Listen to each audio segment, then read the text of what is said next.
What I'm telling you is going to happen is what you're seeing all across the country. You watch Fox News, I assume?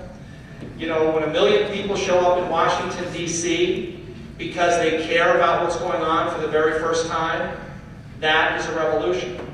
We have been running tea parties all over the state, and I have been putting hundreds and hundreds of people in rooms every single day.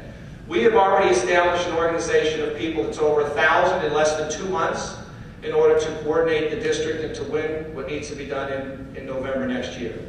And so my field director is one of your own. How many people know Corey Whalen? Corey Whalen was the president, I think, of this group either last year or the year before, or very actively organized. She is my field director. And what is important is you guys. And I'm going to make a prediction right now, as I've told a few of you, is that in 2012, it is the young that are going to vote against Obama. How many people think that's going to happen? Oh, ye of little faith. And I'll tell you why. When I looked at the national debt clock this morning, the national debt clock was at $11,950 billion. Does anybody know what that means?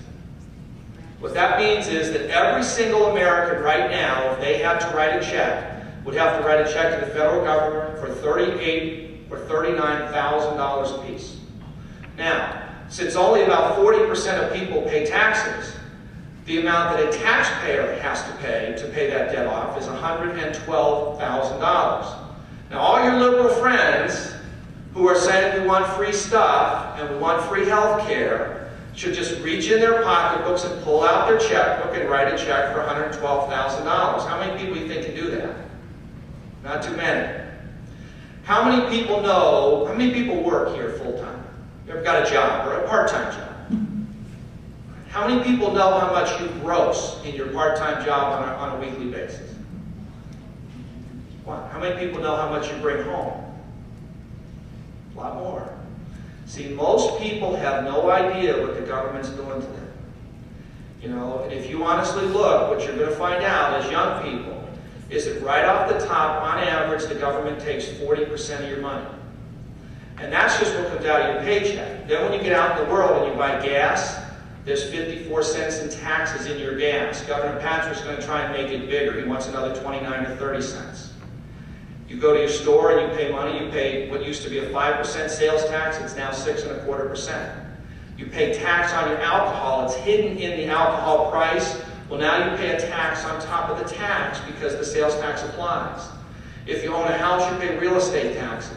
What I'm telling you young people, what your friends and you don't know, is that the government is taxing you to death. And the reason that our national debt is climbing every day into the tens of trillions is because the debt alone that our government pays is $1 trillion a year. So the interest on credit cards is $1 trillion a year. And so without doing anything different, our government debt is going to run up to $22 to $24 trillion without even considering the health care bill, without even considering the cap and trade bill. That's what the liberals don't understand. They think just spend money, it's all pie in the sky.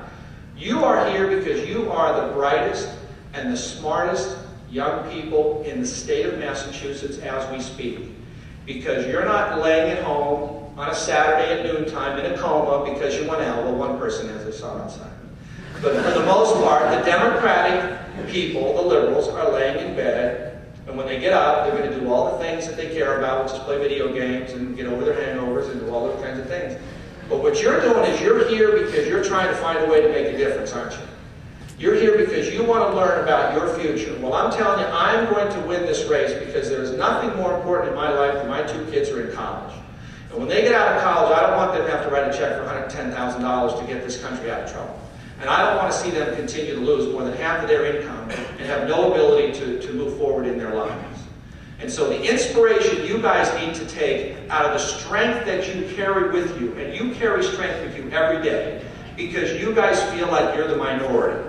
You feel like you're being oppressed by the other kids in your class who are liberals who say, oh, this is Massachusetts, everybody's a liberal in Massachusetts, everybody's a Democrat. There's something wrong with you guys for standing up for what you believe in. You ever feel anybody feel that way?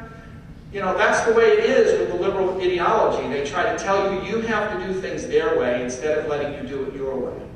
Remind them that in America, We were built on freedom. We were built on the First Amendment right to say what we believe. We learn through life that we have to respect each other's views and opinions and stand strong on that. And if you really want to find how to debate and argue with your classmates, if you want to get into that argument, just find the facts and give the facts back to them. Write your check for $112,000 and I'll become a Democrat. They want to pay off the debt, I'll become a Democrat. I will, honestly. They want to pay my tax load, I'll become a Democrat. You know, but the truth is, we Republicans stand on conservative values of limiting government, which interferes with our lives. We want to reduce the size of the debt that's killing us individually, and we want to get back to where we were. When I was your age, growing up in Ohio, I didn't have the concerns I have today. The debt was minimal, you know, and we had a good life, and we want to get back to that. Now, I would welcome anyone that would like to join the campaign of anyone. Doesn't matter whether it's mine. You have an opportunity now to do some things that are really historic. When Massachusetts, how many people were encouraged when New Jersey and Virginia went Republican? Everybody. Everybody. New Jersey was the big shocker, right? I went to college at Seton Hall in New Jersey. I got lots of friends in New Jersey. You know, imagine the shockwave when Massachusetts, the bastion of impenetrable liberal Democratic control, flips. Just one seat, just 2 seats, doesn't matter how many times. It's got to happen with 1 or 2. If we can get Scott Brown over the hump, that is going to be amazing, because, and he'll tell you about it when hopefully he's coming. I think he's on your schedule. But you do that, and the world's going to change, because the whole country's going to say, if it can be done in Massachusetts, it can be done anywhere. So I think the 3 of us, we're a little different areas of degrees. I've been running now solid for 3 months. My foot is on the throat of John Tyranny like nobody's business. You know, that's the guy who I am going to unseat, and I will beat that man. All right. I know that the other candidates and the other people up here are new. Well, Jeff's not. He's you've been in politics for a while. You didn't tell us how long. He's the seasoned veteran. All right. This is the year of the new people, and so anything we can answer for you. I've been doing this now so solid. I feel like a veteran even though I'm just brand new. So this is your day, and we invite you guys to ask whatever questions you want. So who would like to just get started? I'm going to pick on somebody if you don't. What's on your mind? Just say anything that's on your mind. Go ahead. In light of the recent Obama administration, of course, the fact that Congress has leaned left, do you think that we as a party, maybe we as Republicans, our roles or responsibilities have altered, being that we're in this backdrop of a liberal Congress and a liberal administration?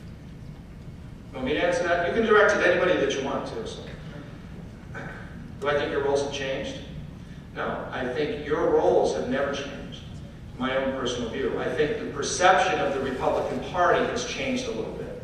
You know, when they did that, I was talking to Ken McKay, who is the chief of staff for Michael Steele, the chairman of the party. He said last year, at the time of the election, they did a telephone survey of people all across the country, and only 20% of people, they call people up on the phone, hey, this is an anonymous call, can I ask you a question? Would you affiliate yourself with the Republican Party? People who could hang up said only 20% said that they would even consider doing it. Because what had happened was you were in a moment of crisis and the economy crashed, and along comes a guy saying, hope and change, hope and change. And so there was a natural outpouring for Obama. That's what happened. It was timing. But that was only 20% were embarrassed to say that they were Republicans. And that was anonymous. They repeated that survey in July of this year. And 61% of the people in this country on that survey, same basic formula, said that they would be proud to consider themselves affiliated with the Republican Party. How many people think Democrats have control in this state and are the majority party? How many people think Republicans are the majority party? How many people think independents are in the majority? Head of the class, smartest people here. The independents in this state comprise about 50% of all registered voters. 50%. They will lean and vote Republican. The only reason they don't is we haven't done a good job putting up candidates. Democrats run unopposed, and that's the way it is. So, does that answer your question?